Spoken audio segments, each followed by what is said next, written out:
പേര് ശരണ്യ. ഞാൻ പത്തനംതിട്ടയിൽ നിന്നാണ് വരുന്നത്. ഞാൻ ആദ്യമായിട്ട് ഹോസ്പിറ്റലിൽ വരുമ്പോൾ എൻ്റെ ഈ റൈറ്റ് സൈഡിൽ തുടിപ്പും ഈ കണ്ണിൻ്റെ ഭാഗം തുടിപ്പും കണ്ണ് ചെറുതായിട്ടിരിക്കുകയായിരുന്നു.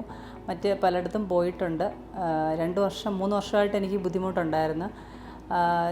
പോയെങ്കിലും എനിക്കത് കംപ്ലീറ്റ് മാറിയില്ല. പിന്നെ പത്രത്തിലെ ഒരു പരസ്യം കണ്ടാണ് ഞാനിവിടെ ആദ്യമായിട്ട് വരുന്നത്.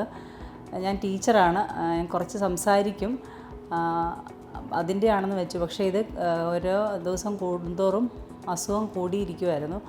പിന്നെ ഒരു ഫെബ്രുവരി 19-നാണ് ഇവിടെ വരുന്നത്. ഇപ്പം 4 മാസമായിട്ടുണ്ട്. ഇവിടെ തുടിപ്പോ മറ്റ് പ്രശ്നങ്ങളോ എനിക്കിപ്പോൾ ഇല്ല.